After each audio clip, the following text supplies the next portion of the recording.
Welcome to the Lazy CEO Podcast, where Jim Schlexer, author of Great CEOs Are Lazy and founder of the CEO Project, features compelling experts and topics for CEOs of mid to large-sized companies. Now, let's get started with the show.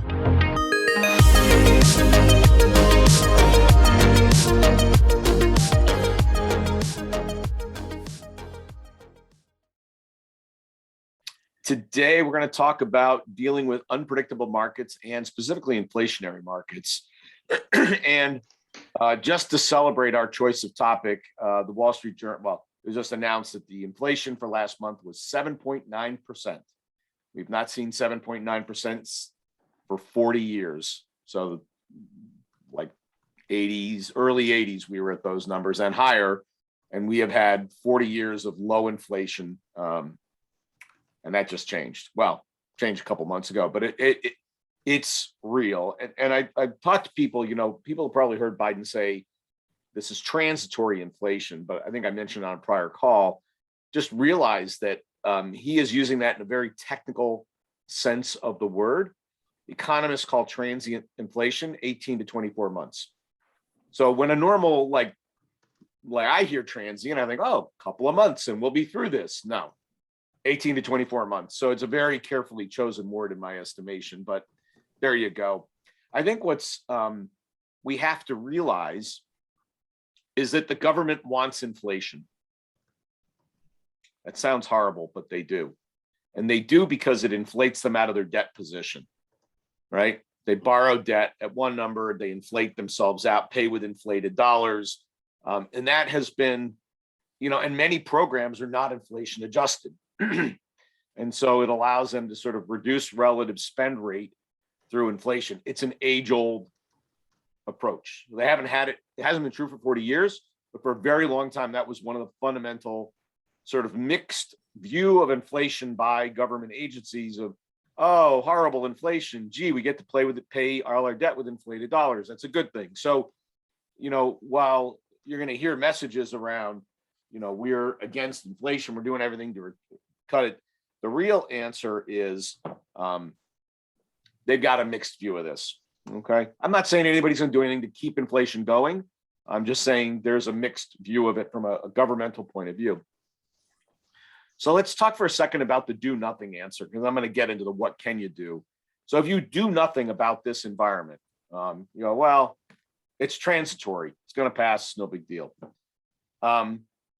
Costs are going up. We've all seen that in our what we have to pay people, our payrolls. We're actually going to speak specifically about that in a couple of weeks about payroll strategies and compensation strategies in an inflationary environment. We're going to bring back our friend Kim Conklin on that. So you got costs going up, both material costs as well as labor costs going up.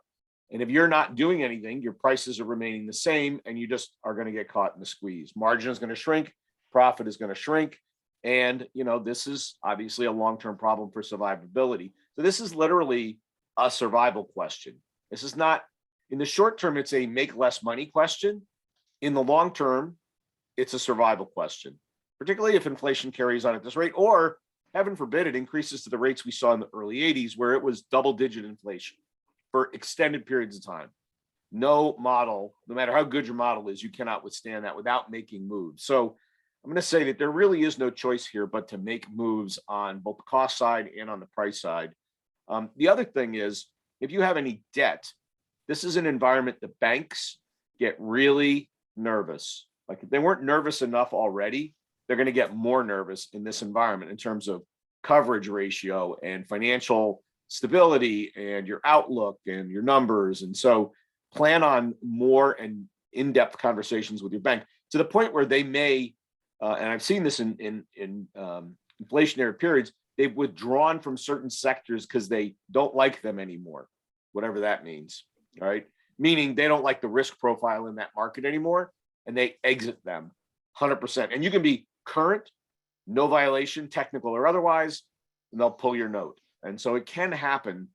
So it behooves you to spend some time with your bank to make sure that you keep them kind of calm. The other view, and I take a dim view of listening to economists because there's an old joke that goes, one economist, one opinion, two economists, three opinions. They always can see all the sides of any given issue. And so the probability of being right is like forecasting the weather. But there is a view that inflation settles in at a 3 to 4% long-term rate. We're not going to have this 2% rate we've had for a very long time. And because of the worker shortage, the returns will shift somewhat from returns going to capital to returns going to labor. If you think about it from a classical economic point of view, you got capital and labor. Right now, labor gets one rate of return, or capital gets one rate of return, labor gets another. The view is that this low inflation rate has suppressed the rate of return to labor. And with the shortage of labor and the inflationary environment, more of the returns are going to go to labor. All right. So wages are going up on an ongoing basis. That's the general view from economists. Again, take it with a grain of salt, but feels like there might be a little bit of merit in that. All right. So let's talk about inflation specifically. As I said, it was announced 7.9 this morning. That was after a 7 point something the prior month. I mean, we're there. There's no denying it. Market's gone into correction territory. It's real. Now, the cool thing about inflation, and everybody's like, what the heck could possibly be cool about inflation, is it's everybody experiences it. So you are at zero. There is no competitive disadvantage in an inflationary environment. Everybody, it's like the rain. Everybody gets rained on. It is what it is. You know, once in a while, I'll talk to a CEO and I go, what's your number one point of constraint? They go, the president. By the way, it doesn't matter which administration, it's the president, right? I go, okay, great. What are you going to do about it? And they go, I don't know. I said, then it's not a point of constraint. If you can't do anything about it, it's an environmental and it's irrelevant, except that you need to understand it. But all of your competitors are experiencing it. There's no relative problem with inflation, okay? Unless you don't respond to it, okay? So just realize when you're dealing with this, you go, oh, I hate to do what I'm doing, but everybody in your market is having to do exactly the same thing. So you're not creating a problem for your company versus anybody else in your market. Let's start with the joke. So for those that remember the joke, this goes back to the 80s. What's the definition of inflation? Is the joke. And the answer is it makes balloons larger and candy bars smaller. And that is what, in that era, candy bars were shrinking as they tried to maintain whatever the 10 cents or 25 cents, whatever the price point was in those days. They changed the value equation, which we're going to talk about in a little bit. But price increases is really one option. Obviously, candy bar companies want to maintain their price point, so they did the other side of the equation, which we'll talk about in a minute. But we've talked about price increases in prior Javas. I'm going to say you've got to be putting through price increases. We just did. So for all of you that are members, next time you get your bill, we're going to be talking about price increases because, you know, our costs are going up, all our people's costs are going up. It's a requirement. And I'm encouraging all of you, have been for probably 6 months now, you must be increasing prices. If you're not increasing prices, you're going to put yourself at a disadvantage because your margin is going to shrink. Now you might say, hey, Jim, I haven't experienced cost increases on my raw materials yet. And my answer is, it's coming. It is inevitable. Just because you haven't seen it yet doesn't mean it's not coming, and you might as well get ready for it because it is in fact coming. Your cost increase are coming, both labor and materials, both. So whether you're labor dominated or material dominated as a business, costs are going up, period. So with regard to price increases, we've talked about the leverage in price increases. If I could take a 10% price increase with, let's say, not zero cost increase, which you're not going to have, you make 10% more profit. Now, most companies making a 10% profit is pretty good. A 10% price increase can double your organizational profit. Now, in this case, you're probably going to end up spending part of that increase on increased labor costs. If you just match inflation for your employees, you're at 7%. So your labor costs are going up 7%, and you're not actually giving them any real money increase with a 7% raise. It's the same as they used to make, okay? Your material costs are likely to go up by similar numbers, 7, 8, maybe more interest rates. There's sort of two effects going there. There's the underlying cost structure, and then there's the scarcity problem that's occurring. That's a bit of a problem. But you're going to see price increases probably between labor and materials of 7 to 8%, because their labor's going up 7, and it's a chain, right? So if you're not thinking about 7, 8, 10% price increases, you're going to go backwards. In other words, your costs are going to go up by more than your prices are going up, and you're going to squeeze your margins. So one is the leverage of price increases. It's material in terms of the impact on profitability and coverage of margin. But the other one is, when people think about price increases, they overestimate the elasticity of demand. And that's a big deal. So people say, well, if I take a price increase, I'm going to lose all my customers. Well, that's simply not true. And in fact, odds are, particularly in an inflationary environment where everything's going up, a price increase doesn't change your position on the supply demand curve. It's the same. The whole market shifted 7%. You moved up 7%. There's no conversation about losing customers. Now, maybe you might cause a customer that, was a little marginal, go look for another supplier. But this is at the margins, because if your competitors are rational, they're all taking price increases too. And so wherever you are, you moved up and they moved up, you're all at the same relative position. Even if they don't, the elasticity demand, as I said, is overestimated all the time. And, particularly by your sales manager, by the way. So when you tell that person you're taking a price increase, they're going to go, oh my God, we're going to lose all our customers. We can't possibly do that. And that's just not true. So take the price increase, stick with it. By the way, even if you bump up 7 or 8%, you probably won't yield all of that. There'll be a few special situations that you have to modify that price just a little bit, but go for a bigger number and then work back from there and stick to it. I used to have a rule of thumb: if my sales force wasn't whining about my price increases, I didn't go high enough. Right? If they go, yeah, we can get this through, no problem. I'm like, damn, I could have gotten more. So, when they're whining, it should be music to your ears. Like, okay, I'm at about the right level. And that's their job, to be hypersensitive, to advocate customer positions. But, some of what we're talking about here about, hey, the market's going up, all your competitors going up. If they haven't rolled in a price increase yet, they're gonna very shortly. Don't worry, we're okay. So you're gonna need to have that conversation. Now, having said that, there is an analysis you could do that would be like, how elastic or inelastic is my price? In other words, if I raise price, how many customers might I lose?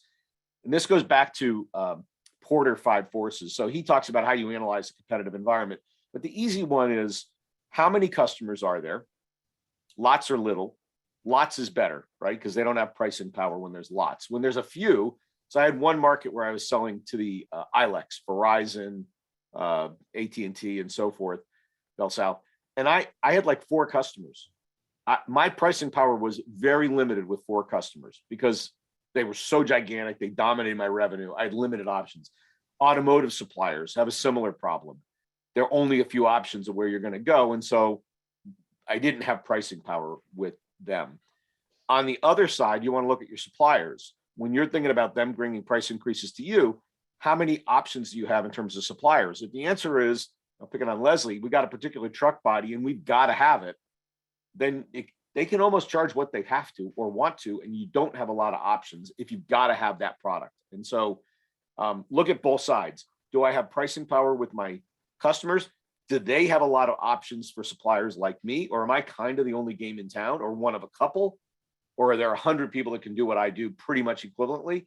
In that case, you don't have pricing power. If it's a limited set, you've got pricing power. Same thing, lots of customers, pricing power, few customers, limited pricing power. So think about your market, and that may help inform the decision around taking the price increase. So that's move 1, take a price increase. The second move, and we've not really had to make this appeal in the current environment as we do in inflationary environments, but a low cost product, it's time to have one.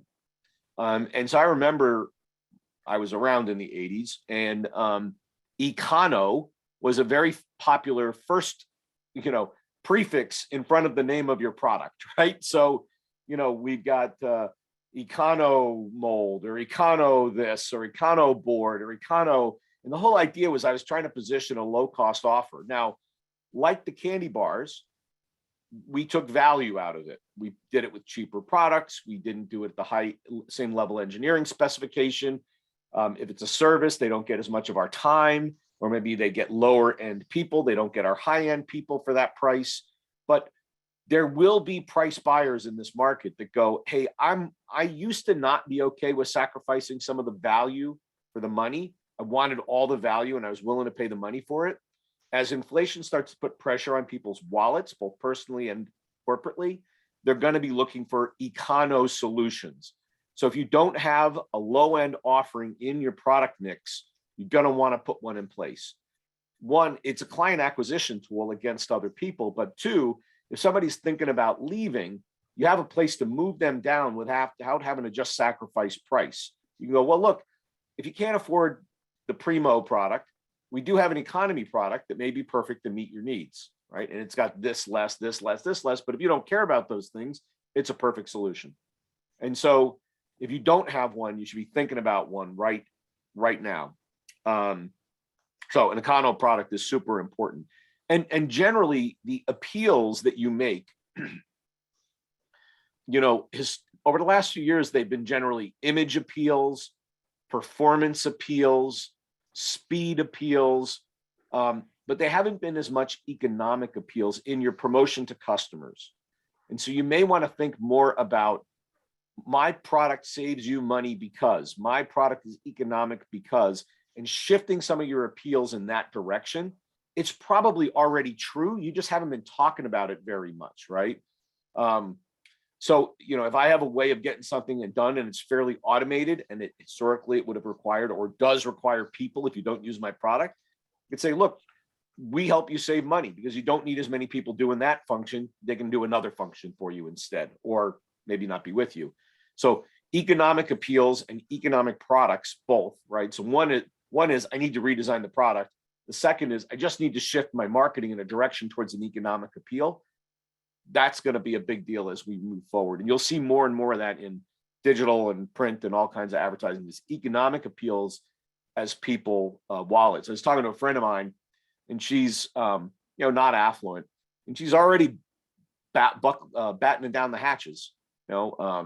I'll drive less. I won't do takeout as often as I used to. I'll get rid of my gardener. I'll all these things to try to shrink her expense, knowing this is coming. Okay. Probably ahead of the curve on that. There are other people that are, gonna get to that point as their wallets start to pinch a little bit. All right, so that's sort of where you are. The next one is to think about the capital intensity of your business. If you could reduce how much capital you require in your business, this is going to be counter to something I'm going to talk about later. That is desirable. So think about assets you use and maybe getting them out of the mix. For example, we work with a couple of companies that have very sophisticated machine tools, cost $1 million, $2 million, $4 million, depending on which machine we're talking about. And they could buy them or they could lease them. Leasing them reduces their capital intensity. Particularly, I don't think it was John maybe, or somebody was talking about Trent was talking about lock in long-term debt. Particularly if you could lock in a long-term inexpensive debt, that's a great deal. Because think about what I talked about earlier with the government. They take debt on at 2%. They inflate the currency 10 or 15, a couple of years of 7%, 15% inflated currency, and they pay that debt back with 15%, 85% dollars, right? 15% inflated. You can do the same thing. So what's funny is this capital intensity thing leads you to say, take on debt. Low cost, non-variable debt right now. So go take a mortgage on your house. Go take mortgages on your equipment. Obviously, don't want to make them so high that you can't handle them. And then pay back that debt with inflated dollars. All right. So that is a very, very robust strategy in an inflationary economy. If you own assets, particularly assets that make you money, and you can buy them with debt, low-cost debt, that is a winning strategy. I wish right now I owned 1,000 units in multifamily housing with a 3% interest rate on my debt, because rental rates are going up and I've got 3% interest. And so I'll be inflating my rent while I'm paying my mortgage off with 3% money. That's a beautiful place to be. You can do the same exact thing. Your building, your inventory, your house, so forth. So think about what assets you have that are hard assets that maybe you could lever and put debt on them. Okay. Again, don't get overextended. That's key here. And we can talk about what that looks like. I talked about this asset question, but assets that make money are the assets you want to own in an inflationary environment. The people that get killed by inflation are people that are cash flow oriented, not asset oriented. So own assets here, as I said. And shockingly, I'm going to tell you, inventory is not a horrible asset in this environment, particularly if you have, inflation is coming. And let's say I'm going to buy steel. Now, steel's been weird lately, but I could buy inventory, and I know the cost of that inventory is going to, if I bought it a year from now, is going to be 15% higher. I bought it at one price and I fulfilled orders the whole year at a lower cost. I get that bump across the whole year. Now I'm going to have to resupply with a more expensive product. So it's a one-time pickup, but why not get the one-time pickup if you can go long on something you absolutely know you're going to need? Okay. Particularly if it like paint or something you absolutely nuts, bolts, things you know you're going to need, buy them with today's cheap money so you don't have to buy them with tomorrow's expensive money. Because by the way, just by holding the asset, you make 7% on it, right? Inflation is 7% and the asset returns 0. By holding the asset, I make 7%, even though there's no other rate of return. If it's actually got a rate of return like housing or real estate or something, it's a double bubble. It's the rate of return plus 7%. So it makes some of these things really compelling. If you've got a lease, extend it right now. Because when you come back into the market a year from now, 2 years from now, after 2 years of 7 or 8% inflation, you know what's going to happen to your rental rate. It's going up by 15%. And you don't really want that to happen. So if you could go and renegotiate your lease and extend it now, another 5 years, let's say, that's probably a smart move to get you to the other side of the inflationary environment. Now you'll have the normal, 2-3% escalator in your lease, but at least you won't be exposed to a market rate in that same period. So extend your lease right now before things get a little bit ugly would be a recommendation. And really you're locking in that low interest rate by extending your lease. I talked about long-term debt, lock it in. If it's floating debt, turn it into fixed debt. All right. So if you've got a, LIBOR plus 1.5, go figure out if you can make that fixed debt. Now your bank may refuse because they know this is coming. And if you can't, you're wamboozled. There's not much you can do. But if you can flip it to non-variable debt, that is a big winning strategy. So let's talk about projects that you may take on for a little bit. We've been all about growth for a long time and less about cost. This is an environment where cost out projects should start to show up on your agenda. And if they were there before, they should be higher than they were. So if I was to go into your executive team meeting, you're going to want to see 3 or 4 significant cost out projects that your team is working on. And frankly, depending on what you do with price and cost, you may need that cost out just to stay even. Like you may bust your butt, take a whole bunch of cost out of your business, and all it did is get you back to where you were when you started. Particularly true if you can't get price.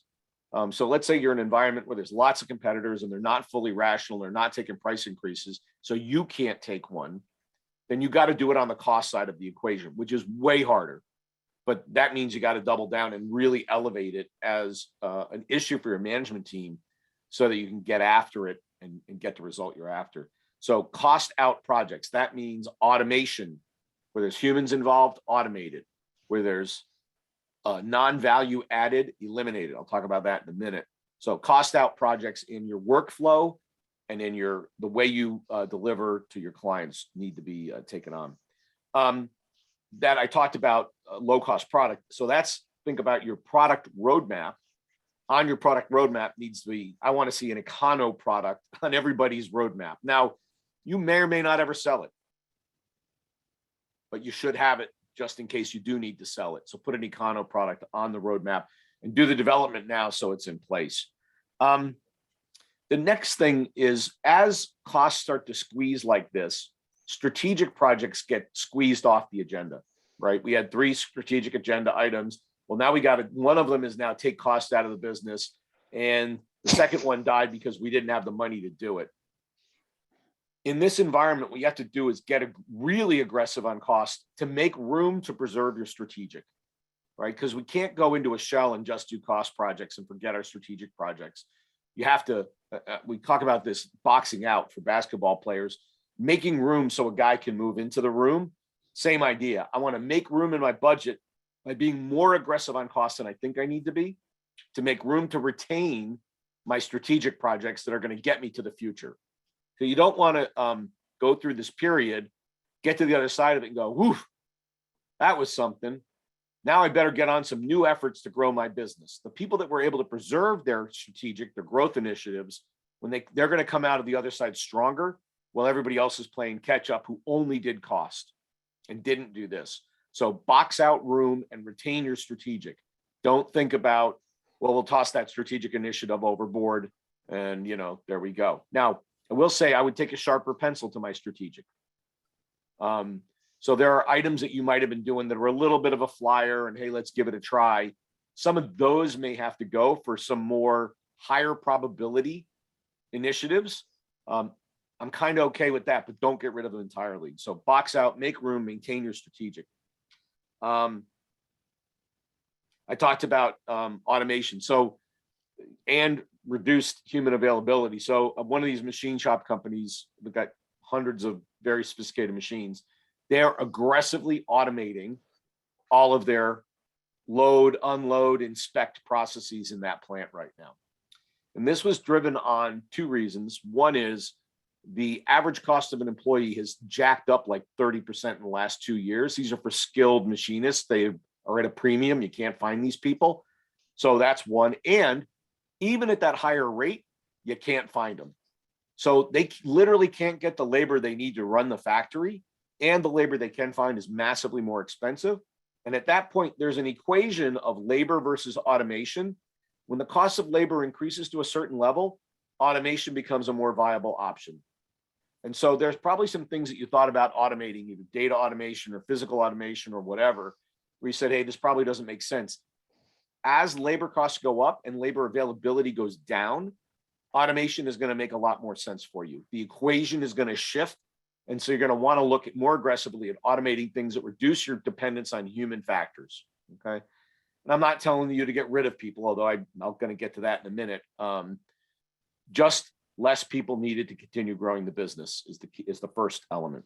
So look at automation if you've not. I talked about the candy bar example. And I'd recommend you do like the candy bar companies, which is if you can't change price, change value, right? So I talked about an econo product, which has actually got a lower price, but my core product, I may want to maintain the price right where, let's say it's in a perfect sweet spot, $999 is my price. It's a beautiful price. It's below $1,000. It has all this psychological benefit to it. I don't want to take a 10% price increase and put myself at $1,100. Fair enough. You got to take features out of your product to maintain the price then. You got to shrink the candy bar. So if you need to maintain price because you can't move price, it's a psychological barrier, the market is packed and I can't make the move, then change the value equation and maintain the price. Okay. Now that's probably a redesign to make that happen of some sort, depending on the service or the product. But I would encourage you to be either do it or have it designed and ready to launch. So when the time comes, you just pull the trigger and you're ready to go on a more value-oriented product. In manufacturing or product design, they call this value engineering the product. And specifically, when I think about changing the value, I try to change it on things that customers don't care about. And you might say, well, Jim, my customers love everything I do for them. Sure, there's probably some customer in your mix that loves every single individual thing you do, but what are the things that 85% of your customers love? And I bet that's a subset of your total value package. And so you want to look at that 15 or 20% that only a couple people really care about, and they may not be able to get that flavor of ice cream anymore. And that's how we change value. So we don't do it for the big chunk mass of our clients. We do it for the edges of our client. We take away some of the fun stuff that we used to do that we no longer are willing to do because of the cost profile on it. All right. On the other side, on price, if you can't get overt price increases, look to get prices pegged to inflation somehow. So I used to do this when I had a product that had a lot of gold and palladium in it.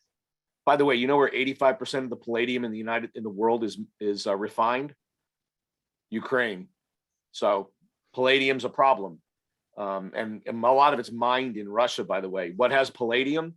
Catalytic converters have palladium in them. So heads up, palladium is going to change catalytic converter costs. It's going to change car costs again. So it's coming if you buy a fossil fuel car.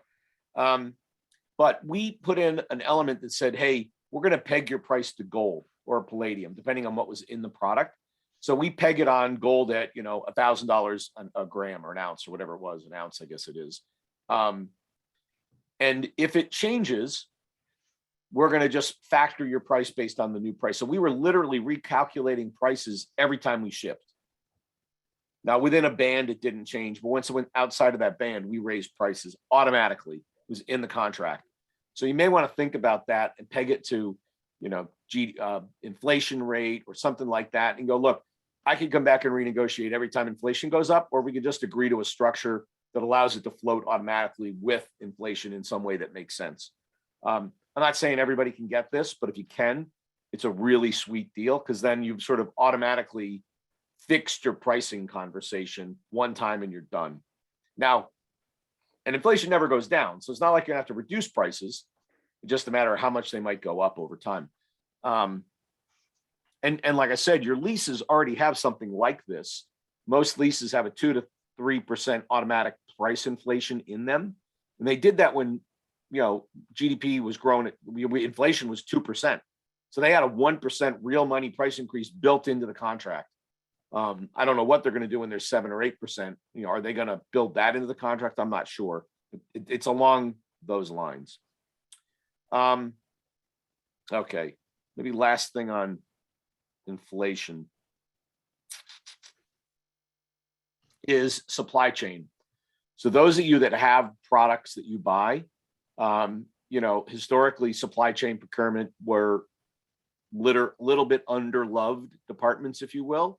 It's time to give them a lot of love and put a very sophisticated executive in place. And so wherever you find him or her, you want somebody who really understands supply chain, is creative, because our goal here is push price up as quickly as we can and hold prices down as long as we can and maintain the spread. Now, eventually prices are going to come up.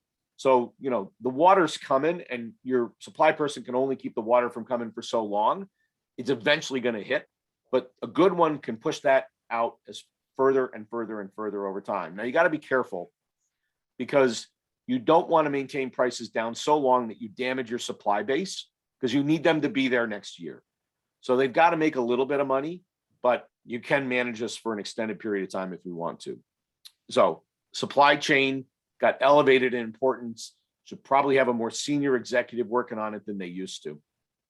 All right, so let's go to the next part on dynamic environments.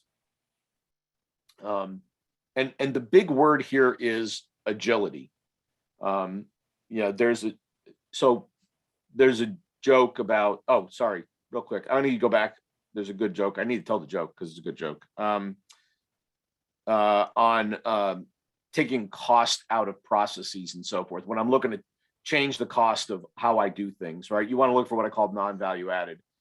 And the story goes, a guy's watching his wife cook a ham. And before she puts the ham in the pan, she cuts the ends off the ham and she puts it in the pan, puts it in the oven. And he goes, why do you do that? And he goes, I don't know. My mom used to do that. And he goes, all right, let's go talk to your mother. So they go to the mom and they go, do you cut the ends off the ham before you put it in the pan and put it in the oven? She goes, well, yeah, I do. So, well, why do you do that? She goes, I don't know. My mother used to do it. Like, all right, let's go talk to grandma. So they go to grandma and they go, Grandma, do you cut the ends off the ham before you put it in the pan and put it in the oven? She goes, I do. Why do you do that? Because, well, my pan is just a little too narrow for the ham. It doesn't actually fit. And you'll find as you dig into your organization that there are stupid things that you do that people think are valuable because we did them 5 years ago for somebody, and you're still doing them. They're still driving cost in your business, and they're just sitting there. And all you've got to do is ask the model. I've written an article about this, the 5 whys. Why do we do that? Well, because my mom did it. Go to Mom. Why do you do that? Because my grandma did that. Why do you do that? 3 whys. We figured out why she was cutting the ends off the ham. And it's for a reason that doesn't exist for us. And therefore, we could eliminate cutting the ends off the ham, right? So when you're looking for non-value added, from you're looking for cost out, 5 whys. Why do we do that? Why do we do? Why? Because the first why, they'll give you some baloney answer. You need to ask a couple times to get down to the real answer. The other thing on agility is all forecasts are wrong. And so, there's an age-old debate between the CFO and the COO. You didn't forecast the sale and the salesperson. You didn't ship what you needed to. Well, the sales forecast was wrong. The CFO spend their life trying to make an accurate sales forecast. And what we see is that if you accept that all sales forecasts are wrong, period, you go, well, then what do I do? And the answer is you have to build an organization that can deal with a sales forecast that is wrong, always. Because people keep thinking, well, if I can predict the future, I can organize around it, I can order against it, I can build against it, I can do all these things, I can staff against it. But it's wrong. It's always wrong. So that game is a ridiculous game. A better game to play is, how do I build agility and speed into my organization that adapts rapidly to changes in forecasts, to changes in outlooks, because that's what the reality is. So I just need to make an agile, rapidly responding organization. And so that speed and responsiveness is the answer. It's not come up with a better forecast, particularly in turbulent environments. Like maybe you could have had a reasonably accurate forecast the last couple of years in a pre-COVID, in a reasonably stable environment. But let me tell you, you got about 0 chance of having an accurate forecast for the next 2 years. Too turbulent, too many changes, price increases going up. This guy left, that one moved, this one went out of business. Yep, there's a thing, that's 5 whys. So think agility, think speed, as opposed to thinking forecasting. So how do you do that? Well, the first is going all the way back to how you design your product and your service. And the idea here is you design it for mass customization. So you design it to be rapidly modified and modified at the very end of production. So when I was doing electronics, we had, a big chunk of the electronics were the same. And then there were a few little boards that we added on, daughter boards, that gave it its characteristic. We put it in a different case based on what it was. But it was about 85% the same product. And then about 15% made it different. And that's how it got sold into the market. But we didn't just happen onto that. Like the original product before I got involved was not designed like that. Every product was a unique product. And so when we were making A, we could only make A. When we were making B, we could only make B, C, so forth.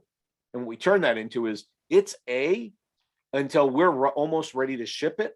And so when we had changes in forecast, when customers changed demand, or we're moving this one in or pulling that one out, all we did is slap in some different daughter boards, put it in a different case, out the door it went. And so think like that on your services, think like that on your product. How do I design them to have only modification at the very end of the process, which allows me to be highly flexible in terms of how I respond to customer demand? The other thing to think about when you're trying to do agility is, and this is more for the manufacturing people, but to some extent it works in services too, but the setup is the overhead on a job, right? It's the getting ready to do the job chunk that is the problem. And the reason why we want to do longer jobs, why we want to do something for an extended period of time, and that's all value creation, by the way, is because we're trying to burn off that setup cost, and we want to spread it over as many units as we can, as many hours as we can, as many units as we can. But what if the setup, the get ready to do the job cost was zero or really, really, really low. Well, then you go, well, I don't care what I'm making. Then I'll make one of these and then one of those and one of something else and 10 of this one and one of that, because it doesn't really matter which one I do. In the book example, now, this may be slightly more expensive. So you're going to end up, it's not the lowest cost model, but the flexibility is worth it in a turbulent environment. The book example here is my first book, Great CEOs Are Lazy. It's a hardcover. And at the time, they didn't have on-demand hardcover printing. So I wanted to have a reasonably economic book cost, but they got to set up the whole printing press and the whole system. So the only way to get a reasonably priced book is to print a whole bunch of them, which I did, thousands of them. And there are a few thousand books sitting in a warehouse in Minnesota if anybody wants to buy a few thousand books. And we ship out of that inventory over time, right? Fair enough. The second book, it's paperback, but it's on-demand printed. So the per book cost is higher than the hardcover was because I only print one at a time. But when I have zero inventory, order comes in, they turn on the machine, they print the book, they ship the book, it's done. The cost is a little higher, but I have zero inventory. I got nothing to manage there. I got no setup costs. And if I was worried about flexing to the market and responsiveness, on demand is a better model than make inventory. There was a time when I was in between printing runs. It took 6-8 weeks to get the most recent run done. So we were out of books for a month or two, waiting for the next run to happen. So that happens to you if you're in a setup environment. So think about, what does it take to onboard and start a client? And how do I shrink that to zero? If I could shrink that to zero, I could be highly flexible to customer demand, or as close to zero as I can get. So shrink the overhead that it gets applied to the job. The other place to look for agility and speed are what we call the Toyota 7 wastes. I talk about them in the book, but they are, I'm not going to spend a ton of time on them, but transportation, moving items or people, including information, by the way. Inventory is a waste. You want no inventory. You want like my on-demand printing model. That's a no inventory model. Waste of motion, anytime something's moving, that's a problem, a human or data. Waiting, anytime something has to wait to be processed. So it gets emailed to Jim and he takes a day to get to it. That's a waste right there. So if you could figure out a way to make that flow, you wouldn't have to, or we teach Sharon to do whatever the heck Jim was doing, and Sharon just does it all, and there's no waiting that way, for example, okay? Overproduction, meaning I make product for inventory. I don't make only to customer demand. That's a waste. Overprocessing, meaning the spec that and this is where value can come out. Many times when a spec is created, an engineer just wrote the same spec and they didn't really think about why the spec was the spec. A lot of times you're over specified because of that. And that creates what they call the waste of overprocessing. You know, it didn't mean to be mirror finish on that surface. It could have just been rough finish, for example. And I could save a lot of time, effort, money by just going to a rough finish, not a mirror finish. And then finally, defects. Defects are obviously waste. Anytime I have to reprocess something, an order, a credit, all of that's waste. So if you're trying to become efficient and low cost, the 7 wastes are great places to look for ways to make your organization more efficient, lower cost, more agile, all of those work.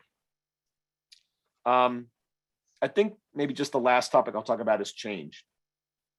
So we're going into a change environment.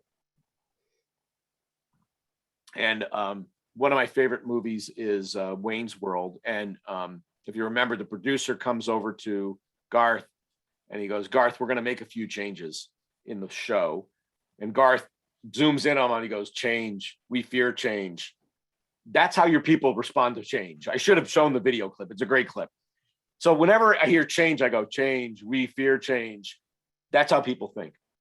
And particularly in the environment we've been now, we may have shaken people up a little bit with COVID, admittedly, but prior to that time, it was a fairly low change environment.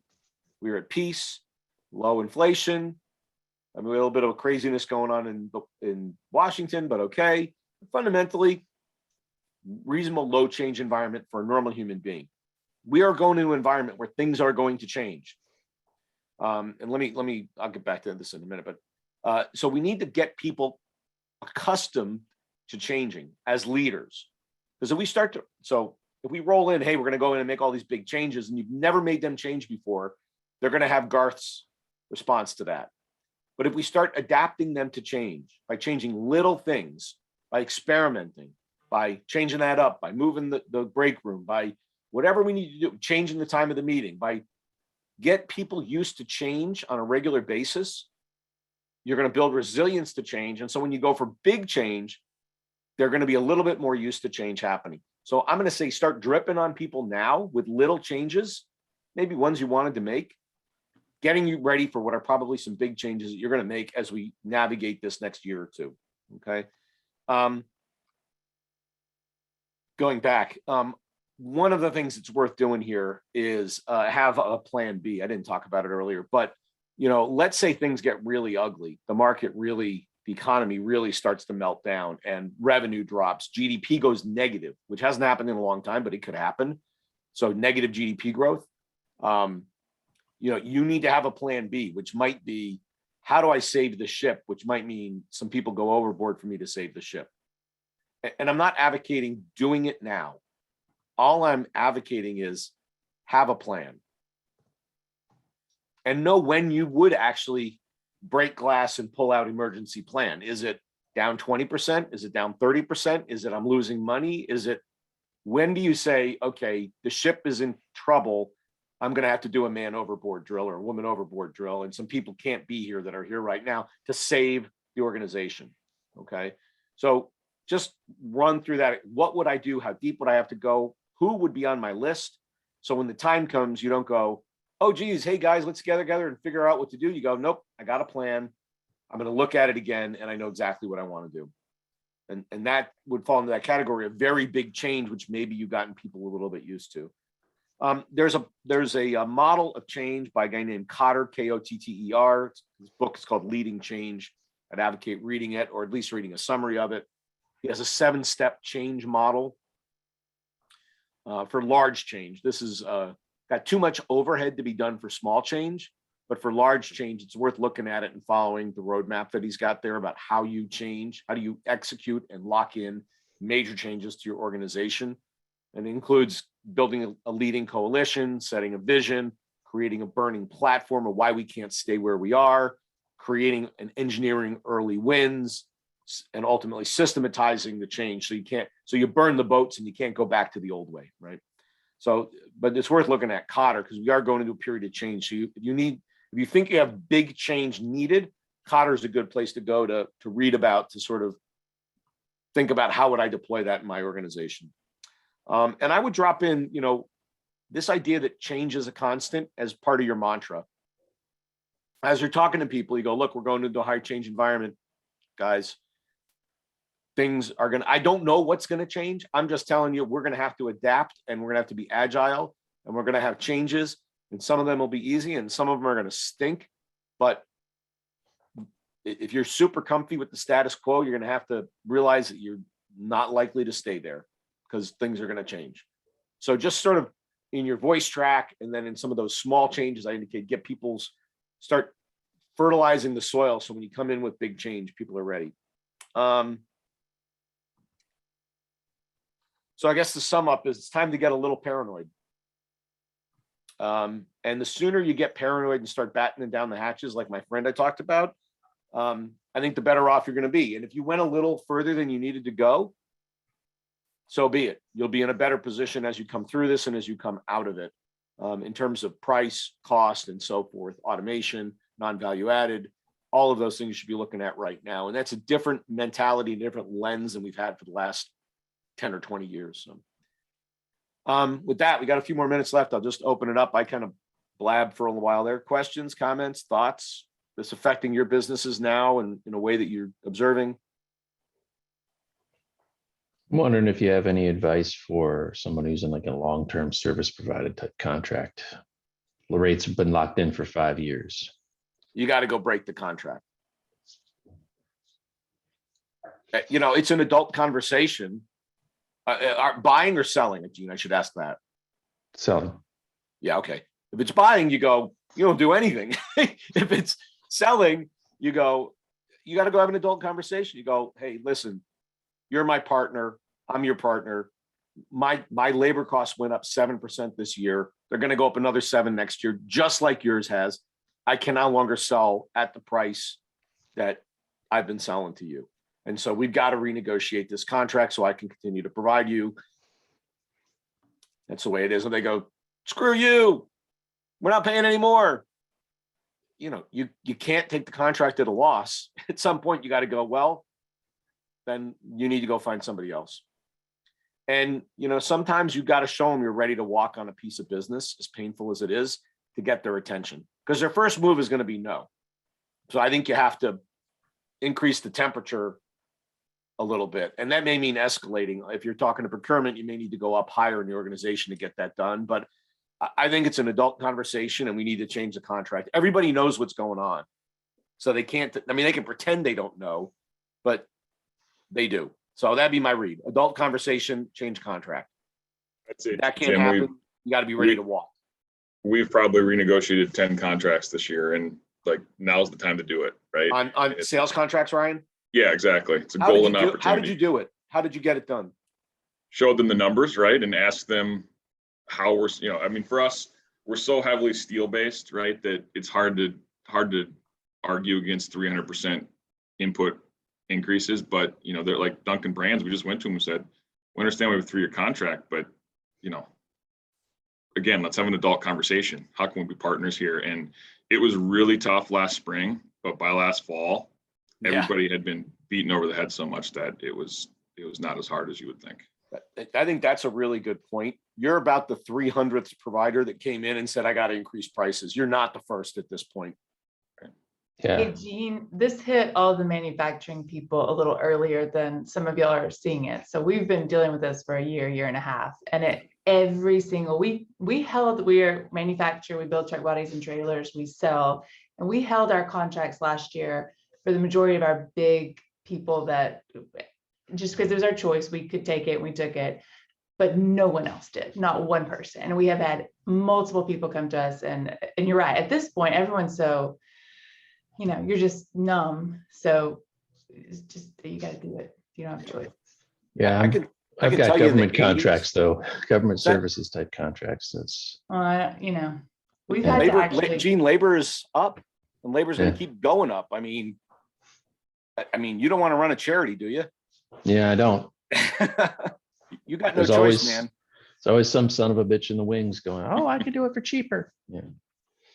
Well, you know, I used to say we were a great second date. No, really, like, okay, go to, you know, Sammy Cheapo and see what happens. And they come back and they go, oh my God, what a difference. I go, well, now you appreciate the second date. Now you've had a bad first date, right? Yep. I think one of the challenges for us too is, you know, things are really busy for most manufacturers, right? So we have near record backlogs. Yeah. And it became not about getting the price increase, but realizing that, you know, you can't act early enough because in several cases, it's a 3, 4, 5 month lag between when we're actually realizing better pricing. You know, as we work through the backlog and our commodity suppliers aren't waiting for that. So that's really where our margins got squeezed last year. So they moved before you did. Yeah. That's why that price thing has to go as early as you can imagine. And it's not even that we didn't move, right? It's that there was that lag because we had such strong backlogs that, you know, I mean, we just weren't going to change that commitment in our business. Once we accepted a PO, we weren't going to renegotiate. So you weren't going to go back and reprice backlog, but you repriced forward. Exactly. Yeah. Yeah. That's a problem. I mean, that's very high integrity. I've seen people, I've had people complain about, hey, I thought I had a price and all of a sudden I got a fuel surcharge and a steel surcharge and a this that I didn't agree to. And here's the thing. They go, okay, don't take it. Well, I need it. Then I guess you're taking the price. I mean, it's a jerk move, total jerk move, but people are doing it. Anybody else?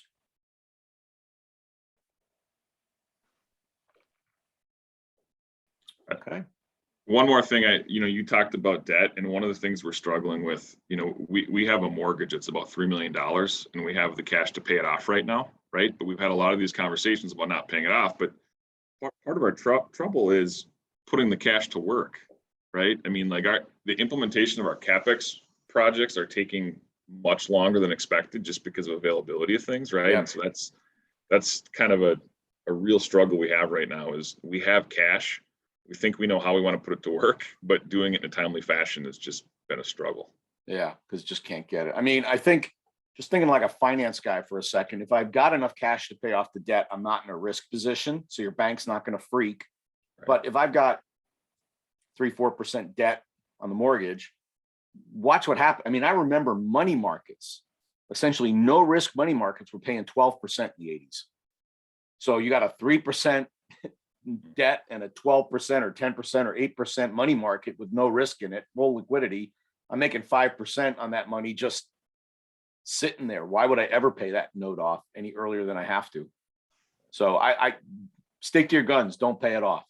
Don't pay it off. Particularly if you got enough cash to do it, you've got almost zero risk. Because if things really got ugly, here's a check, we're done, right? If it really got ugly, but you won't have to do that, I don't think.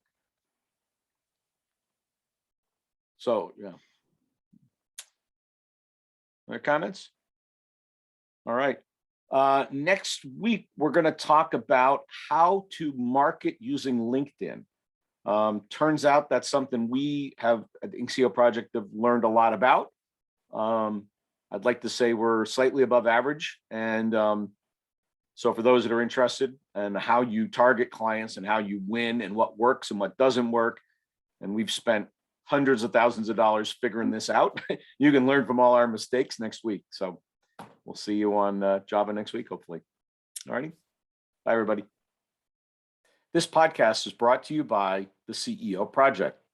At the CEO Project, we work with CEOs to help them grow their business. And our members represent billions of dollars of revenue and profit. And frankly, amongst all of us, we've probably made every mistake in the book, including some you haven't made yet. So if you want to learn from the experience of a bunch of really seasoned CEOs, we're a great place to hang out. In this podcast, what you're going to hear are some of those ideas, concepts, and things that are just going to help you on your journey. If you want to find out more, reach out to us at theceoproject.com, or you can contact me personally at jim@theceoproject.com. Happy listening.